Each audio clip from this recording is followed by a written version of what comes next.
Local elections matter. They significantly impact this community we share. Information on candidates can be hard to find and is oftentimes reduced to short sound bites without context. This is why the Avalon Foundation has teamed up with the Talbot Spy to bring you a series of interviews with all of the candidates for Talbot County Council.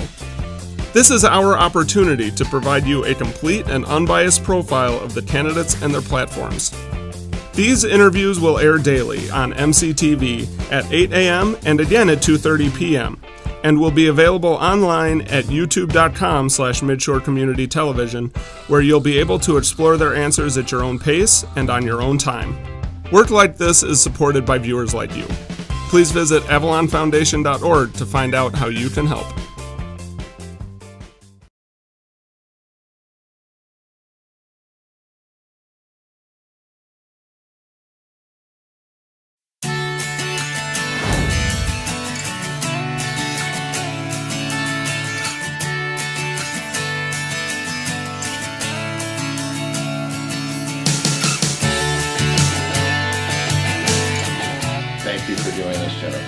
Thank you for doing this. It's a pleasure to be here, and I think it's so important that people get to hear directly from the candidates as opposed to just what they hear out in the ballot. Yeah, it's an interesting difference in format than your typical forum. Yes. And I just think people like to see it on this level. Some people do.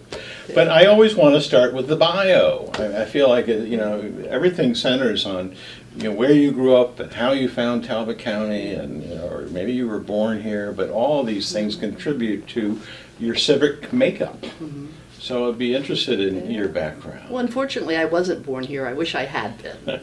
I was actually born in Washington, D.C., grew up in Montgomery County in Kensington. I went to high school in Washington, D.C. at Sidwell Friends. I then went on to the University of Maryland. That's right. I worked for a while. I went to law school at night. I sold boats by day, so I was a yacht broker. That's right. At that point, I had my 100-ton captain's license. I've been told I'm an overachiever. I got involved in boating, so I had to go get the 100-ton license. That was where the bar was. It seemed like what you did. If you're going to do it, you do it right. As a yacht broker, I was one of the top 10 salespeople in the country for Carver Yachts. So oh, really? It was interesting at that time. I was probably one of the only women selling boats, and I can remember going to their National Dealers Conference and getting an award as the second or third top salesperson, and I was literally the only woman there.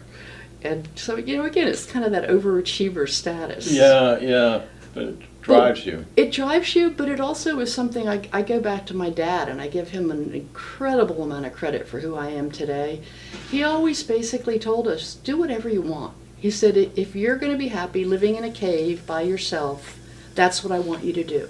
Yeah. You can do whatever you want. Yeah. And so I never felt like there was any constraint placed on me by virtue of being a woman. It just never occurred to me. It was like, why shouldn't I do it? Yeah. And I was brought up that way, which was wonderful. But what was the pull to law? My dad was an attorney. Oh. My grandfather was an attorney. My great-grandfather was an attorney. Okay.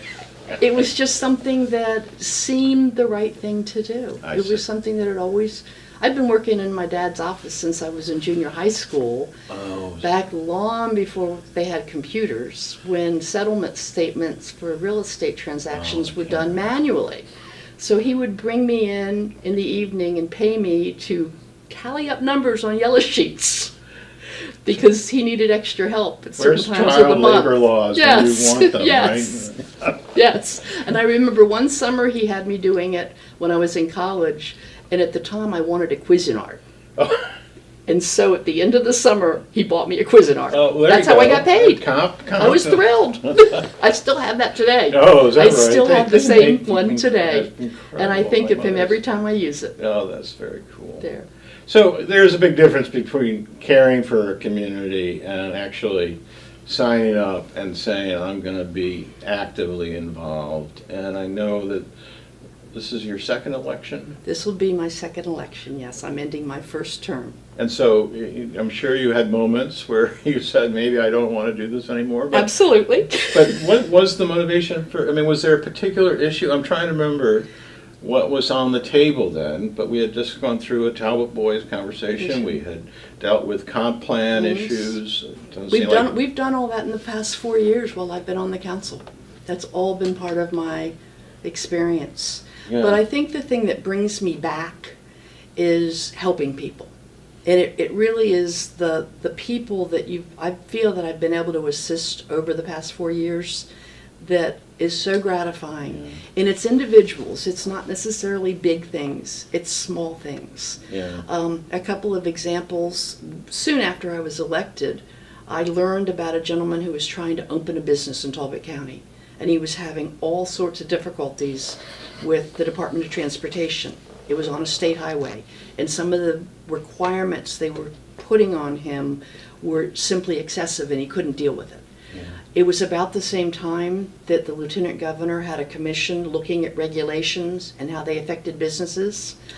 I was able to contact that group, talk to them on behalf of this gentleman. They immediately got me in touch with the State Highway Administration, who immediately reached out to this fellow and made the accommodations he needed. Oh. He'd never even talked to me. I just heard about it. He contacted me later. He said, "I can't believe you did that for me, and you didn't even know me." Yeah, that's great. I had a woman who's a school bus driver for Talbot County Schools.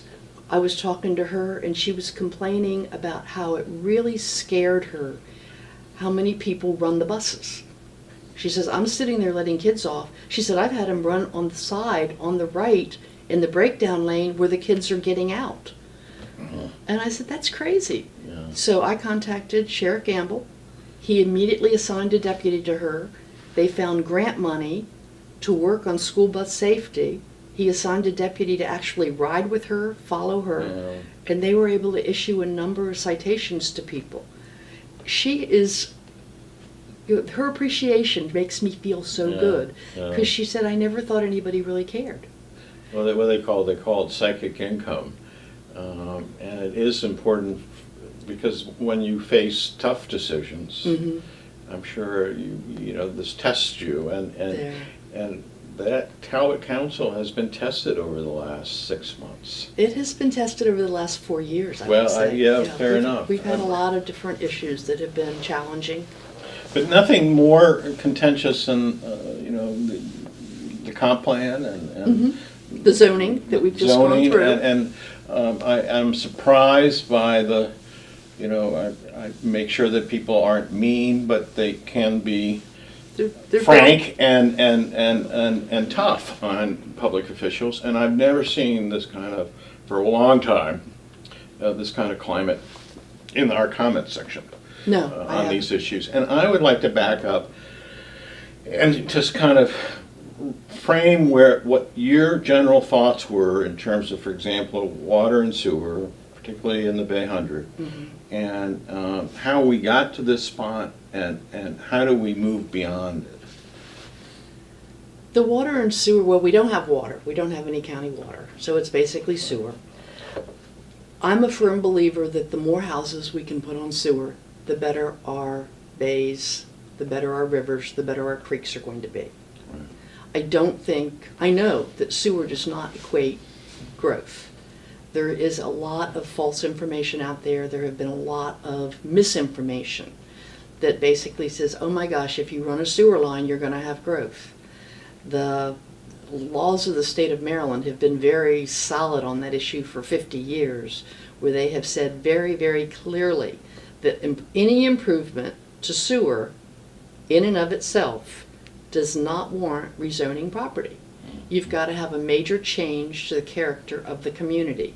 And sewer, just the fact that it's running down a street doesn't create that change. So why the anxiety? Why the kind of harsh protests that I've been mentioning before? I think a lot of it's politically motivated. I think it's a matter of a political group that wants to advance certain people over others, perhaps. I think it's a number of people who have been sadly misled to believe and been told that sewer can equate to growth, when in reality our laws for the state are very strong on that subject. So let's take Whitman, for example, all right? So they get the sewer line in there.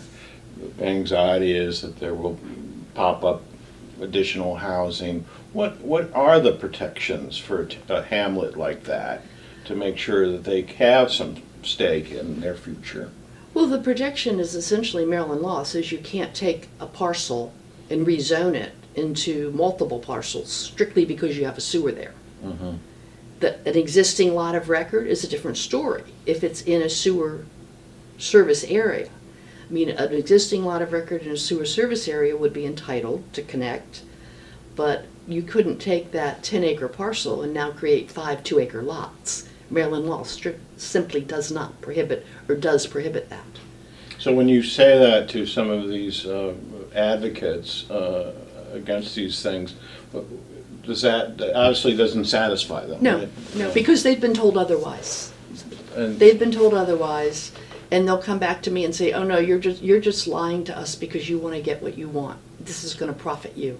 right, yeah, You're lying to us." yeah, And I mean, I've returned emails, I've answered emails with quotes from the Court of Appeals directly saying this is what the law is, and they come back and say, "Oh no, no, no, no, we've been told otherwise." So that's frustrating to me. yeah. Well, what's interesting to me is that, as I understand it, I mean, some of these people are bona fide conservationists. Exactly. These are people who believe in ecosystem protection, Exactly. and so As do I. so Which is why I want to see Yeah. houses taken off failing septics. yeah, and Yeah. it seems to get lost in the conversation a lot. You Yeah, know, I it don't think any does. group has any group opposed conservation group opposed these changes. When you say these changes, could I mean, you the expansion of sewer.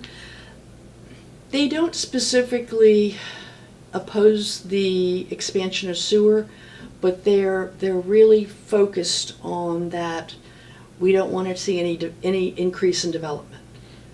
And again, it's pretty clear that Maryland law doesn't allow that to happen. Yeah. So I'm not uncomfortable running sewer lines because I know that in and of itself can't allow any kind of rezoning where you would have additional lots provided. So the net for you is that this is helpful for the Environment, and absolutely, that you- absolutely. Yeah. Particularly up our creeks. And we Yeah. have so many of our creeks that don't get the tidal flow to really flush them out. Yeah.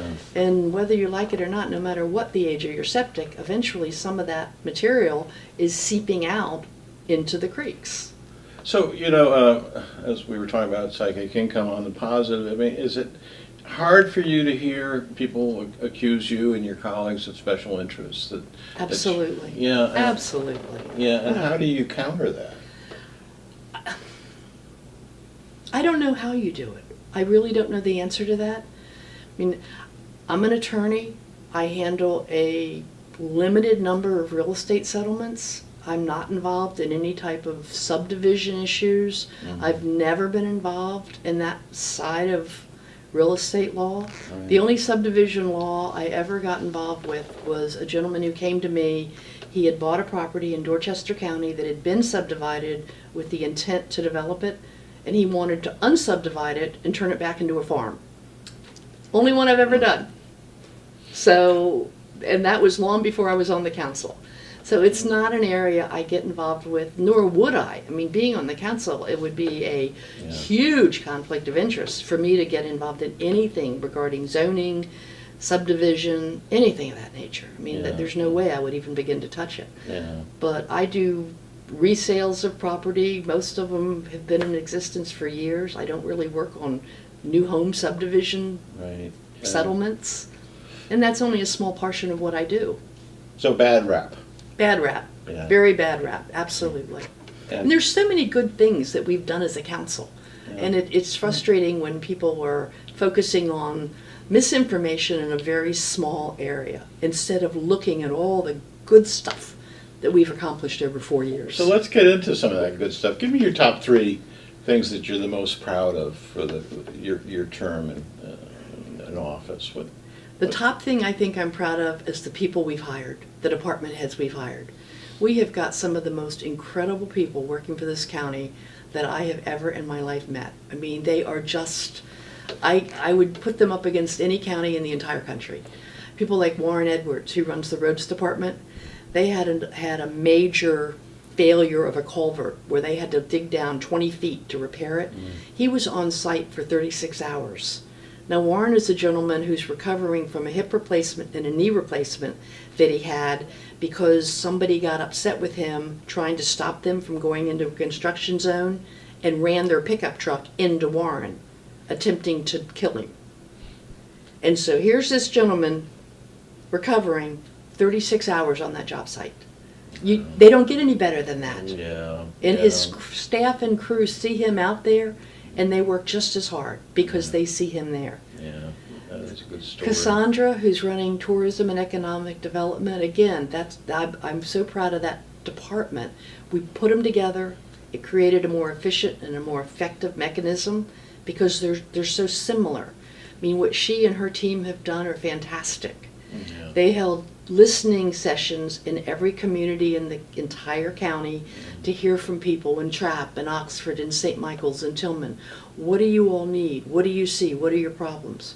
I went to every one of those. I'm the only council person who attended every one of those listening sessions because I wanted to hear it too. Yeah. I thought it was really important to me to know what people all throughout the community had to say. Yeah. As a result of that, they've come up with an incredible strategic plan.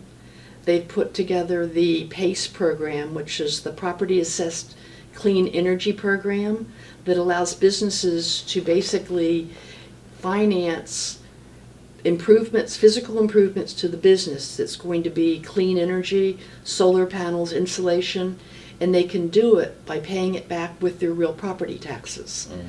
So it's a whole special program that the county is now involved in that she and her team put together.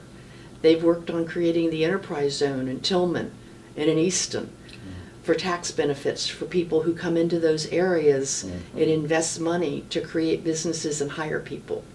I mean, the list goes on and on what they've done. Yeah.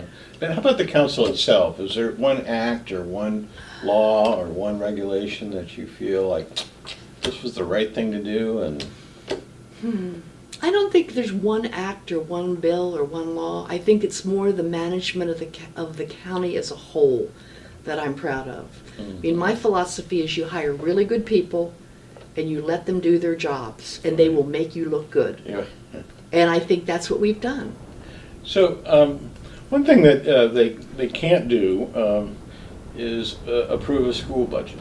Correct. And that goes onto your desk. I know we have a school board, but this is going on throughout the state. We have this mandatory maintenance of effort. In many cases, it's not enough to fulfill a full budget. I was there at the Republican Forum primary where this was discussed, and it was so good. I don't know if you knew this, but I rebroadcast this in Kent County on the Chestertown Spy. Okay. And so you've got a lot of a lot of fans in Kent County because this was we're going to stick with our school system. Could you talk about that a little bit? The maintenance of effort formula that the state has really penalizes Talbot County. It penalizes it because it looks at the total value of real property in the county, total value of personal property, and then it looks at the number of students. And the formula, if you've ever read it, is incredibly convoluted, just incredibly convoluted. But essentially, because we have a great deal of valuable waterfront property and our school population is not huge, we are seen to be what they consider a wealthy county, and therefore the state contribution per student in the county is very, very low compared to other counties in the state. What the county puts in per student is one of the top in the state. But it's the fact that we get so very little from the state that means our per pupil funding is lower than most counties. It's not the county, it's the state that creates that dilemma. So you're familiar with the Kirwan Commission? And, I am. And I supportive of their recommendations? Philosophically, I'm supportive of their recommendations. Practically speaking, I am at a loss to see how they come to fruition. And I think that's so often the case in government, is you've got something that you would like to see, but how do you afford it?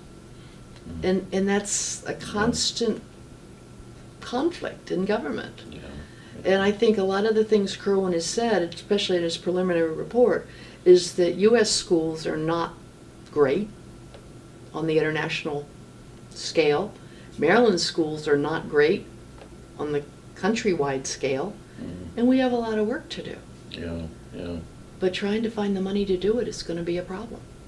But you see, once every year, you all will kind of continue to support it.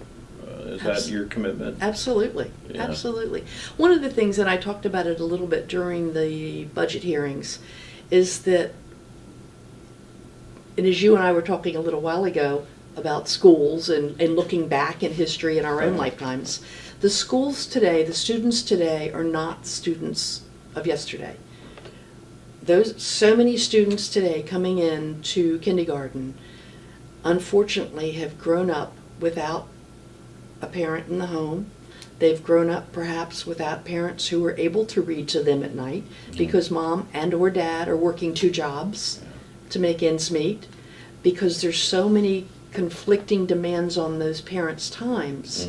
So we have kids coming into our schools who really haven't had the opportunity and socialization that children of 25, 30, 40 years ago had. And I think we really have to be sensitive to that. And we have to be willing to try to help those children get a leg up so that they, in that kindergarten and first grade, are now equal as far as the opportunities they have to the children who perhaps had the benefit of going to nursery school from second and third, 2 years old and 3 years old.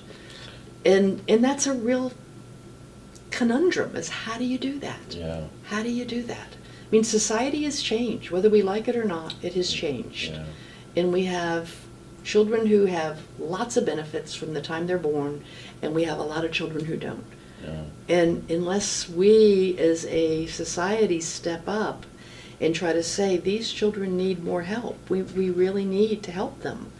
Because otherwise, when these children who are at 3 and 4 years old don't have the same opportunities, if you don't get them then, by the time they're 10 or 12 years old, you're not going to get them. You're not going to get them. You have to get them when they're young. So how do you assess the Talbot County school system now? I mean, talking about return on investment or whatever you'd like to say, but... I think they're doing a great job with what they have. I think they try very hard. I have toured many of the schools, and the teachers are so engaged in what they do. They are so focused on those children. I think for the most part, our school board and our school system, our school employees, from the superintendent down to all the support staff, they really care about the children. They really care about the children. And you see it, you feel it. I know when I walk through a school system with Dr. Griffith, and the kids come up and give her hugs, and she knows everyone's name. And not only does she know their name, she'll say, "Susie, how are you? How's your brother Johnny?" It's like, wow. Wow. Wow. Well, and also, as we go through this school crisis or budget crisis, again, back to Kent County a little bit, they've lost 38 students this year. You can do the math. I mean, that's $500,000. That's a lot of funding. And so you see this thing out of Tillman where the elementary school was on the chopping block. Right. And the community said, no. Not only we don't want it, but we're going to use marketing, and we're going to get a grassroots program together. And when they brought like 40 new students. There are, I think, 101, something like that. From 63, something like that. Amazing. Which shows what people can do when they get engaged in a positive manner. Yeah. In a positive manner. Yeah. Well, segueing to a different subject, it is the 200th anniversary of Frederick Douglass. This is a very important thing for Talbot County, but it's also kind of a moment to reflect on our diversity and some of the challenges that we go through. We did go through a very, very difficult conversation about the Talbot boys. And I also get the sense from other communities that this issue is not going to go away anytime soon. So it was kind of, taken care of for the immediate future, but not for the long term. Thinking about this bicentennial, where do you think things are in terms of race in our county? I think they could be better. I really think they could be better. I think the discussions we've had, the groups we've had may have made some impact, but I think we have a long way to go. I really do. I think we have a long way to go. If push comes to shove and the Talbot boys thing comes up again, do you have a feeling about it? At this point, I don't. I mean, it's been addressed by this council. I don't know where it will go in the future. I think one of the things we as a council would like to see is our commissions and our committees and our boards have openings. We'd love to see more diversity on them, but we're not seeing people apply to be a part of them. And that's problematic. We've actually reached out into various minority communities and tried to find candidates that we can appoint. And we're not having a whole lot of luck. And that's problematic. Yeah. And it would be to me, it would be really, if we're going to improve race relations, if we're going to be a more coordinated community, it would be nice to see members of various groups, various demographics, be willing to be involved and be willing to be involved in a positive way. And I think, to me, that's an important step forward. Not just to be negative on something, but to actually step up and say, yes, I would like to serve on that committee. I would like my voice heard. I would like to be a part of these decisions. And until you can get people to be willing to do that, it's difficult. And that's a difficult we've been facing. Yeah, no, it's a conundrum, as you say. I think what's also kind of interesting, as you know, through the school profile, we're becoming a far more diverse county. Absolutely. It is Absolutely. 30% of all our kids now are coming from minority families. Which is why we'd like to see members of those groups be willing to participate in county government. Yeah. And we have so many different committees and boards, some of which meet on a regular basis, some of which might only meet once a quarter. Right. But it's an opportunity for those groups to start to get more engaged in our community. And I think by doing that, that will improve race relations in our community and be a step forward. Because if you're not willing to engage and be part of it, it's very difficult to unite people if you stay separate. And so I really think that would be an important first step. You're heading into the election of the second term. What is the low-hanging fruit that you'd like to take care of in the next term? I mean, are there things that you'd like are on your list that you didn't get to this time around, and you really feel like it would be worth? Well, one of the disappointments I think I've felt, and I know a couple of the other council members have also felt, is that we didn't do more with affordable and workforce housing. There was a group appointed to study it, and that group was actually appointed before I joined the council, but they reported to the present council. And they did a great deal of work and a great deal of research and provided us with a comprehensive study. And unfortunately, we basically took that study and put it on the shelf. And I am as guilty as anybody of not doing more. I think the fact that the comprehensive plan was foremost on our agenda early in our 4-year term, and then the zoning code followed right on its heels. Right. It made it difficult to take on another, what could have been a fairly major project. Right. I'm hoping that on the next council I have the opportunity to take that off the shelf, dust it off, and really address some of the issues that they brought to us, perhaps re-engage them, briefly, because they did so much work for us, Yeah. and just say, is there any updates you'd like to add to this? But now's the time to really start looking at it. Yeah. You know, this has been great. We've covered a lot of subjects, but, you know, I always forget one or two. And I'm wondering if there are things that you're running on or have particular interest in that we haven't covered. Well, the reason I ran 4 years ago, and I'd say it's the same reason I'm kind of running today, is that I'd like to see a county that's more efficient and more effective.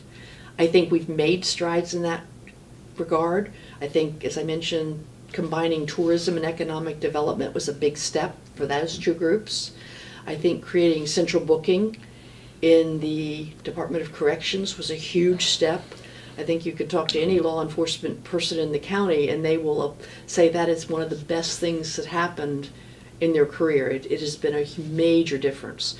Prior to having central booking, when an officer arrested someone, they would have to go and sit with them until a court commissioner was available, which sometimes took 6, 8, even 10 hours.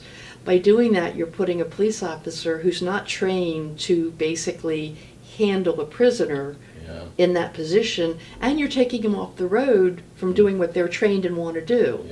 Now, when they arrest somebody, they take them to central booking, they fill out the paperwork, and they basically turn them over to the Department of Corrections, who has a holding cell where they keep them until the commissioner's available. The money that's saving, the efficiency it's providing are tremendous. So And it took a county initiative to... Yes, yes, it was a county initiative. Another initiative we had, the county finance office now collects recordation taxes. When a property transfers, used to be through the state, through the clerk of the court's office. By doing that, we're saving the county $300,000 a year going into the county coffers. I mentioned Warren Edwards, Roads Department. He came to us and was saying that they had problems with people who did work in county right-of-ways along the roads. So he wanted to institute a permitting process where if you're going to work in a county right-of-way, you have to get a permit from the Roads Department. We've fully invested in that. Warren reported back to us the other day that I believe that process, there is a fee for a permit, it's not huge, but it is generated $17,000 this year, and he knows who's responsible if damage occurs. So again, it's really effective. And I just am excited about those types of things we've been able to accomplish. And the list goes on. The enterprise zones, the PACE legislation, the Department of Corrections put together what they call a prisoner re-entry program, where prisoners, people who are serving time with the state, they bring them back to the county 30 to 45 days before their release date, so they can be involved in a re-entry program locally, working with them to find housing, jobs, that sort of thing, rather than just coming out of a state facility and being dumped on the street. That's great. There are just so many good things that sometimes when I hear the negatives, I have to go back and think, we really have done a lot of great stuff. And I want to do more. And there are more things we can do. Just wrapping up, this has been great. I guess always the question is, we've got now 10 candidates? I can't remember. 10 candidates. 10 candidates. Correct. What are the differentials? What do you think that you bring to the table that maybe some others might not have that same skill set? I think I bring a very diverse background. And I think a diverse background is a good thing. As I said, I went to school in Washington, D.C. I went to the University of Maryland. I worked for a mortgage company as a loan processor. I worked for a hotel in their reservations department. I sold boats while I went to law school. I've taken flying lessons. I've run boats. I was a charter captain and ran boats up and down the East Coast and the Caribbean. I've done a lot of things in my life. I've worn a lot of hats. And I think that lets you really relate to a variety of people that if I hadn't, I wouldn't. I think having a law degree, and it's funny because a friend of mine who went to law school a couple of years before me said, wait till you finish, you will learn a whole new way of thinking. And I didn't know what he meant, but now I do. Going to law school, they really teach you to focus on the issue. Not all the Yeah. superficial facts, Yes. but what is the real issue in front of us? Yeah. And I think that's a huge benefit to being on the council. Yeah. I think the other is I have taken, after I passed the bar, I was selected to participate in the Maryland State Bar Association Leadership Academy, where they pick 15 young attorneys from across the state, and they have an 18-month comprehensive program. And they bring in incredible speakers, incredible programs, and having been selected to participate in that, number one, I was extremely honored. And number two, having done it, the benefits of something like that are great. After I was elected to the council, I immediately signed up for the University of Maryland Academy for Excellence for Government Officials. I hadn't heard, yeah. Normally that's a 4 to 6 year program. I completed it in 2 years. Again, that overachiever status I tend to have, yes. So I literally finished in that's 2 great. years Yeah. because I felt if I'm going to be on the council, it's critical to me to take all these courses to really understand the nuts and bolts of local government. Yeah. So I think those are things I bring that are very important to this county. Thank you, Jennifer. Thank you. It's been a pleasure.